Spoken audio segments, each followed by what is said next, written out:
जय श्री जगन्नाथ भाई मैंने सर्वप्रथम गुरुदेव गणपति एवं जगदम्बा को प्रणाम करी आज आम आमर वास्तु सेशन को आगेଇବା वास्तु सेशन क्रम आज आम पढ़िबा जे जो संसार रे माँ परमा प्रकृतिଙ୍କର जो लीला अछि से लीला रे मनुष्य सहित जे टिके स्पिरिचुअल थिबो ता सहित जदि कोनोसे अनिष्ट घटिबार थाए ताहले तार निमित्त प्रकृति रूपे देखा जाए जदि घरे हरिण ଶାଗୁଣା ବିଲୁଆ ମାଙ୍କଡ ସାପ ଆଉ ହାତୀ ବଣ ଗାଈ ବଗ ଘୁଷୁରୀ ଭାଲୁ ବା ଅନ୍ୟ କୌଣସି ବନଚର ବା ଜଳଚର ପ୍ରାଣୀ ବିଶେଷତଃ ଗୋଧି ନେଉଳ ଓ ସାପ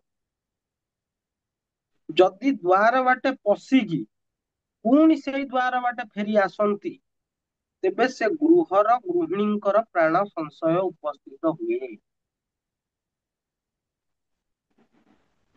ଏଇଟା ବହୁତ ହି କ୍ଷେତ୍ରରେ ଦେଖାଯାଇଛି। ଗାଁରେ ଆମର ଓଡିଶାର ଅନେକ ଲୋକ ଗାଁରେ ବସବାସ କରନ୍ତି। ଏବେ ସିନା ସଂସାର ସହରମୁଖୀ ହେଇଗଲା କିନ୍ତୁ ଅନେକ ଲୋକ ଆଜି ବି ଭାରତରେ ଗାଁରେ ବସବାସ କରନ୍ତି।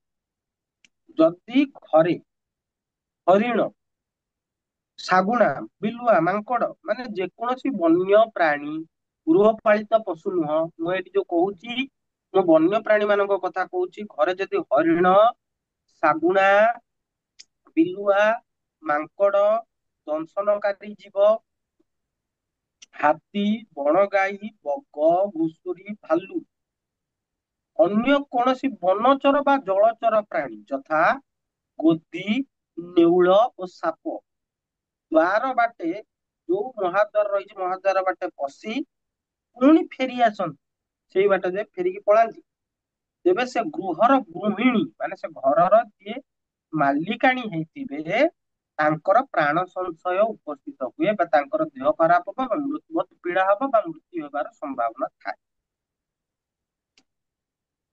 ଯେବେ ଦେବତା ମାନେ ହସି ଉଠନ୍ତି ଦେବାଳୟରେ ଗର୍ଜନ କରି ଦେବାଳୟ ଗର୍ଜନ କରି ଉଠେ ଦେବତା ମାନେ ହସି ଉଠନ୍ତି ଦେବାଳୟ ଗର୍ଜନ କରି ଉଠେ ମାନେ କଣ ଏଇଟା ବୁଝିବା ବ୍ୟାପାର ଦେବତା ମାନେ ହସି ଉଠନ୍ତି କଣ ମାନେ ଯେତେବେଳେ ଦେବାଳୟରେ ଯୋଉଟା ପବିତ୍ର ଭୂମି ସେଠାରେ ଅନ୍ୟାୟ ଅନୀତି ବଢିଯାଏ ଦେବତା ମାନେ ହସି ଉଠନ୍ତି କାହିଁକି ନା ଦେଖ ଯେଠି ମାନେ ଧର୍ମ ରହିବା କଥା ଧର୍ମ ମାନସିକ ଶାନ୍ତି ରହିବା କଥା ସେଇଠି ଦେବାଳୟ ଜାଗାରେ ତୁମେ ମାନେ ଆସି ଅନ୍ୟାୟ ଅନୀତି କରୁଛ ସେତେବେଳେ ଦେବତା ମାନେ ହସି ଉଠନ୍ତି।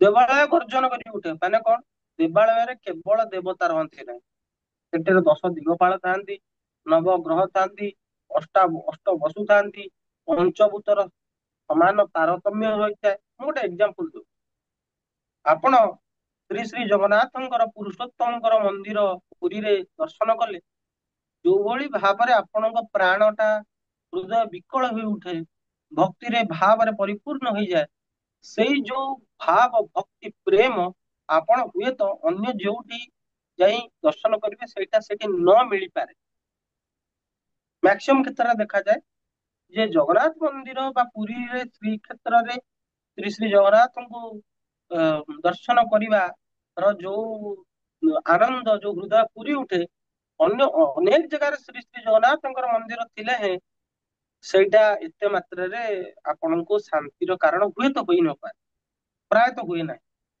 ତାର ବାସ୍ତବିକ ଏକ୍ଜାମ୍ପଲ ହଉଛି ଯେତେବେଳେ ରଥଯାତ୍ରା ହଉଛି ଯେତେବେଳେ ସୁନାବେଶ ହଉଛି ଯେତେବେଳେ ତାଙ୍କର କୌଣସି ଯାତ୍ରା ହଉଛି ବା ତାଙ୍କର କୌଣସି ଉତ୍ସବ ହଉଛି ପୁରୀରେ ତାଙ୍କର ଲୋକ ସମାଗମ ଦେଖନ୍ତୁ ଲୋକ କେମିତି ଭକ୍ତ ପ୍ରାଣ କେମିତି ବିକଳ ହେଇକି ତାଙ୍କ ପାଖକୁ ପଳେଇ ଆସେ କାହିଁକି ଆସେ କାହିଁକି କାରଣ ସେ ଜାଗାର ବାସ୍ତୁକୁ ଦେବତା ମାନେ ବନେଇଛନ୍ତି ସ୍କନ୍ଦ ପୁରାଣରେ ଉତ୍କଳ ଖଣ୍ଡରେ ଏହାର ଖୁବ ସୁନ୍ଦର ବର୍ଣ୍ଣନା ଅଛି ତେଣୁ ଆମେ ଅଧିକା ବା କଣ କହିବା ଯୋଉଠି ପୁରାଣ ଶାସ୍ତ୍ର ଉତ୍କଳର ଏଇ ପବିତ୍ର ଭୂମିର ପୁରୁଷୋତ୍ତମ ଶ୍ରୀକ୍ଷେତ୍ର ପୁରୀକୁ ଏକ୍ସପ୍ଲେନ କରିଛି ସେଠି ଆମେ କଣ ଅଧିକା ଏକ୍ସପ୍ଲେନ କରିବା, କେମିତି ବାସ୍ତୁ ହେଇଛି, କିଏ ବନେଇଲା, କେମିତି ତାର ଡିଜାଇନ ଟା ହେଲା। ଆଜି ଅନେକ ହଜାର ବର୍ଷ ବିତିଗଲେ ହେଁ ସେ ମନ୍ଦିରର ମାହାତ୍ମ୍ୟ ଏବଂ ସେ ମନ୍ଦିର ପ୍ରତି ଆସ୍ଥା ଭରସା ଲୋକମାନଙ୍କର ଭାଙ୍ଗୁ ନାହିଁ। କିଛି ଅନ୍ୟାୟ ଅନୀତି ନିଶ୍ଚିତ ହେଉଥାଇପାରେ, କିନ୍ତୁ ସମୟ କ୍ରମେ ଯୁଗର ଇଏ ହିସାବରେ କିନ୍ତୁ ଆଜି ପର୍ଯ୍ୟନ୍ତ ତାଙ୍କର ମାହାତ୍ମ୍ୟ ଆଉ ଇଏ କମିନି। ପୁରାଣ ଶାସ୍ତ୍ରରେ ଏଭଳି ବର୍ଣ୍ଣିତ ଅଛି ଯେ ଦେବତା ମାନେ କଳି ଯୁଗରେ ପ୍ରାଣ ତାଙ୍କ ମୂର୍ତ୍ତିରେ ପ୍ରାଣ ରହି ମାନେ ଦେବାଂଶ ରହିବ ନାହିଁ, କିନ୍ତୁ ପୁରୁଷୋତ୍ତମ ଭଗବାନ ଶ୍ରୀ ଶ୍ରୀ ଜଗନ୍ନାଥ ତାଙ୍କର କଳି ଯୁଗର ଶେଷ ପର୍ଯ୍ୟନ୍ତ ତାଙ୍କର କୌଣସି ଦେବତ୍ୱରେ ତାଙ୍କର ଶ୍ରୀ ବିଗ୍ରହରେ ଦେବତ୍ୱରେ କୌଣସି ପ୍ରୋବ୍ଲେମ ହବ ନାହିଁ। ଏଇଟା କାହିଁକି ଘଟିଛି? ଏଇଥିପାଇଁ କି ଶ୍ରୀ ଶ୍ରୀ ଜଗନ୍ନାଥ ସ୍ଵୟଂ ପୁରୁଷୋତ୍ତମ ଏବଂ ଶ୍ରୀକୃଷ୍ଣଙ୍କର ହୃଦୟ ଶ୍ରୀ ଶ୍ରୀ ଜଗନ୍ନାଥଙ୍କ ଭିତରେ ଅଛି ଏବଂ ତାର ବାସ୍ତୁ ସ୍ୱୟଂ ଦେବତା ମାନେ ବନେଇଛି। ସେଥିପାଇଁ ତାର ମନ୍ଦିରର ମହାତ୍ମ୍ୟ ଟା ଦେଖନ୍ତୁ। ଯେତେବେଳେ ପୁରୀରେ କରିଡୋର ନିର୍ମାଣ ହେଇନଥିଲା, ସେତେବେଳର ଯେତେବେଳେ ପୁରୀ ମନ୍ଦିର ଚାରିଆଡେ ବହୁତ ମଠ ମନ୍ଦିର ମସଜିଦ ମଠ ମନ୍ଦିର ଥିଲା, ମସଜିଦ ଭୁଲ କହିଦେଲି, ମଠ ମନ୍ଦିର ବା ବହୁତ ଘର ଗୁଡାକ ଥିଲା। ଯେତେବେଳେ ଏବେ ଚାରିପଟ ଫାଙ୍କା ହେଇଗଲା, ଆପଣ ମାନେ ଅନୁଭବ କରନ୍ତୁ ଯେବେଠୁ ସେ କରିଡୋର ଟା ବନିଗଲାଣି ସେବେଠୁ ଲୋକମାନଙ୍କର ଦର୍ଶନର କ୍ରମ ଟା ବହୁତ ମାତ୍ରାରେ ବଢିଛି କି ବଢିନି।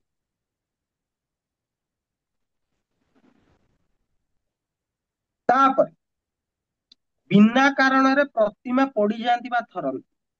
ଶ୍ରୀ ଶ୍ରୀ ବଳଭଦ୍ରଙ୍କର ପ୍ରତିମା ଆର ବର୍ଷ ଗଳି ପଡିଥିଲା। ତା ଦ୍ଵାରା କଣ ଉତ୍କଳରେ ବର୍ତ୍ତମାନର ସିଚୁଏସନରେ ଘଟୁଛି ସେଟା ଆପଣ ଦେଖିବେ। ଅନେକ ପୁରାଣ ପୋଥିରେ ଯଦି ଶ୍ରୀ ବିଗ୍ରହ ଗଳି ପଡନ୍ତି, ଥରି ଯାଆନ୍ତି, କୋଉ ଭଳି ଭାବରେ କଣ ଘଟେ ସେ ଦେଶରେ, ସେ ରାଜ୍ୟରେ, ସେ ବିଷୟରେ ବି ଆପଣ ମାନେ ଅବଗତ। ଆପଣ ମାନେ ଲାଇଭଲି ଦେଖୁଛନ୍ତି, ତାକୁ କହିକି କୌଣସି ଅଧିକା ଜଷ୍ଟିଫିକେସନ ଦେବାର ଆବଶ୍ୟକତା ବୋଲି ମୁଁ ମନେ କରୁନି।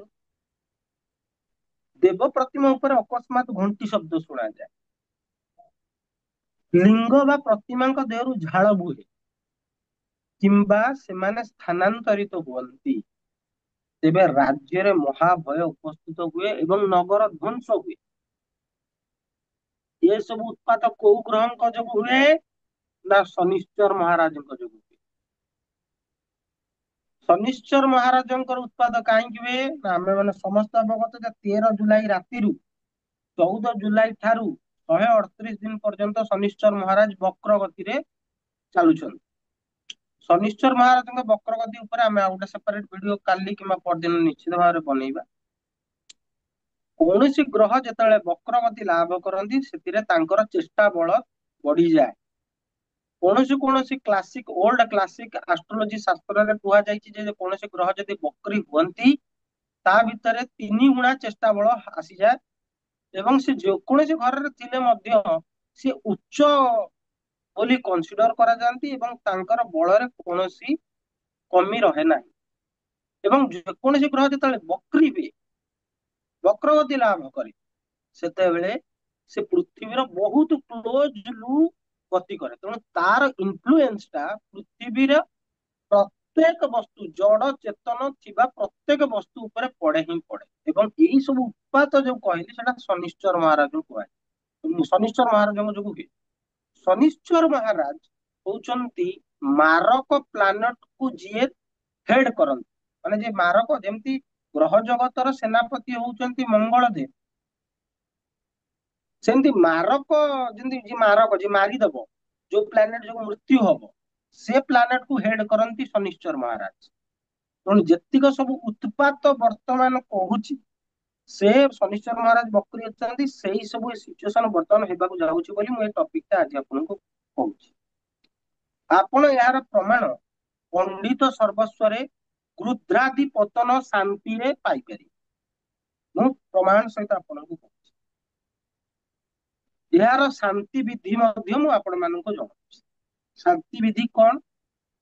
ନା ଶନିବାରରେ ଦଧି ମଧୁ ଓ ଘୃତଲିପ୍ତ ସମିଧରେ ଶନିବାର ଦିନ ହେଇଥିବ, ଦହି, ମହୁ ଏବଂ ଘିଅରେ ବୁଡା ହେଇଥିବା ଶମି ଗଛର ସମିଧ ରେ ଶନିବାର ମନ୍ତ୍ରରେ ତାପରେ କଣ ହବ ନା ସେଠି ଗୋଟେ ମନ୍ତ୍ର ପଢା ହବ ଯଜୁର୍ବେଦର। ଓଂ ସଂ ନ ଦେବୀର ବିଷ୍ଟ ଆପ ଭନ୍ତୁ ପିତ ସଂୟୋର ବି ଶ୍ରବନ୍ତୁ ନଃ। ଏଇଟା ଶନିଶ୍ଚର ମହାରାଜଙ୍କର ବୈଦିକ ମନ୍ତ୍ର। ବିହିତ ଭାବରେ କର୍ମକାଣ୍ଡିକ ପୂଜା ବା ପତ୍ର କରିସାରିବା ପରେ ଯୋଉ ହୋମ ବା ହବନଟି ହବ, ଏଇ ଶନିଶ୍ଚର ମହାରାଜଙ୍କର ଏଇ କର୍ମକାଣ୍ଡିକ ମନ୍ତ୍ରରେ 1008 ଆହୁତି କରାଯିବ ଏବଂ ଯୋଉ ଆଚାର୍ଯ୍ୟଙ୍କୁ ବରଣ କରାଯାଇଥିବ ଏଇ ଶାନ୍ତି ବିଧି କରିବା ପାଇଁ ତାଙ୍କୁ କଳା ଗାଈ ଦାନ କରାଯିବ। ହେଲେ ଏଇ ବିତ୍ପାତ ଶାନ୍ତି ହେବାର ସମ୍ଭାବନା ରହିଛି। ତେବେ ଆଜିର ସେସନରେ ଯୋଉଟା ଆମେ ଜାଣିଲେ, ଯଦି ଘରେ ବନ୍ୟ ଜନ୍ତୁ କିମ୍ବା ଜଳଚର ଜନ୍ତୁ, ବନ୍ୟ ପଶୁ କିମ୍ବା ଜଳଚରର ପ୍ରାଣୀ ଯୋଉ ଗୁଡାକ ନାଁ କହିଲି, ସେମାନେ ଯଦି ପଶିକି ସେଇ ବାଟେ ଫେରିଯାଆନ୍ତି ବା ଦେବତା ମାନଙ୍କର କୌଣସି ଦେବ ପ୍ରତିମା ଯୋଉଗୁଡାକ ପ୍ରତିଷ୍ଠିତ ଦେବତା, ଏବେ ଲିଙ୍ଗରାଜ ମହାପ୍ରଭୁଙ୍କର କୌଣସି ଯଦି ଅସୁବିଧା ହେଲା ତାହେଲେ ଜାଣିବୁ ଯେ ଭୁବନେଶ୍ୱର ପ୍ରତି ବିପଦ ଅଛି। ଯଦି ପୁରୀରେ କିଛି ହେଲା ତାହେଲେ ଜାଣିବୁ ଯେ ସ୍ଵୟଂ ଉତ୍କଳ ପ୍ରତି କିଛି ନିଶ୍ଚିତ ଭାବରେ ବିପଦ ଅଛି। ଏଗୁଡାକ ପରମା ପ୍ରକୃତିଙ୍କର ନିମିତ୍ତ କି ଆଗରୁ ମୁଁ ଚେତେଇ ଦେଲି ଯେ ଏଇଆ ହବାକୁ ଯାଉଛି। ତେଣୁ ପ୍ରତ୍ୟେକ ଯୋଉଗୁଡାକ ସିଦ୍ଧ ପୀଠ ଅଛି, ସେ ସିଦ୍ଧ ପୀଠରେ ପୂଜା ଅର୍ଚ୍ଚନା ନୀତି ବିଧି ଧର୍ମୋଚିତ ହେବା ଆବଶ୍ୟକ। ଯଦି ନ ହୁଏ ତାହେଲେ ସେଇ ଅଞ୍ଚଳଟା ର ଏନର୍ଜି ଡିଷ୍ଟର୍ବ ହେଇଯାଏ ଏବଂ ତା ଦ୍ଵାରା ଉତ୍ପାତ ବିତ୍ପାତ ଘଟେ। ଏବଂ ଏଟା କାହିଁକି ଘଟେ ନା ଏଇଟା ଶନିଶ୍ଚର ମହାରାଜଙ୍କର ଉତ୍ପାତ ଯୋଗୁଁ ଘଟେ। ଶନିଶ୍ଚର ମହାରାଜଙ୍କ ଉତ୍ପାତ କେତେବେଳେ ହୁଏ ନା ଯେତେବେଳେ ଶନିଶ୍ଚର ମହାରାଜ ବକ୍ର ଗତି ଲାଭ କରନ୍ତି, ସେତେବେଳେ ହେବାର ସମ୍ଭାବନା 3 ଗୁଣ ଅଧିକ। ଏମିତି ନୁହଁ କି ହେବନି, ଶନିଶ୍ଚର ମହାରାଜ ବକ୍ର ଗତି ନଥିଲେ ହେବନି, ଏମିତି ହୁଏ। କିନ୍ତୁ ଶନିଶ୍ଚର ମହାରାଜ ବକ୍ର ଗତି ଲାଭ କରିଥିଲେ ଅଧିକ ମାତ୍ରାରେ ହେବାର ସମ୍ଭାବନା ରହିଛି। ଏବଂ ତାର ଶାନ୍ତିକରଣର ଗୋଟେ ନର୍ମାଲ ପ୍ରୋସିଜିଅର କହିଲି ଏବଂ ମୁଁ ଆପଣଙ୍କୁ କହିଲି କି ଏହାର ପ୍ରମାଣ ଆପଣ ପଣ୍ଡିତ ସର୍ବସ୍ୱରେ ପାଇପାରିବେ। ଠିକ ଅଛି, ତ ଆଜିର ସେସନରେ ଆମେ ଏହା ଜାଣିଲେ ଯେ ଘରେ ବନ୍ୟଜନ୍ତୁ ଜଳଚର ପ୍ରାଣୀ ପଶିଲେ ଯଦି ସେଇ ବାଟ ଦେଇ ଫେରି ଆସନ୍ତି ତାହେଲେ ଗୃହର ଗୃହିଣୀଙ୍କ ଉପରେ ସଙ୍କଟ ଆସି ଉପସ୍ଥିତ। ଆଜିର ସେସନ ପାଇଁ ଏତିକି। ସମସ୍ତଙ୍କୁ ଜୟ ଶ୍ରୀ ଜଗନ୍ନାଥ।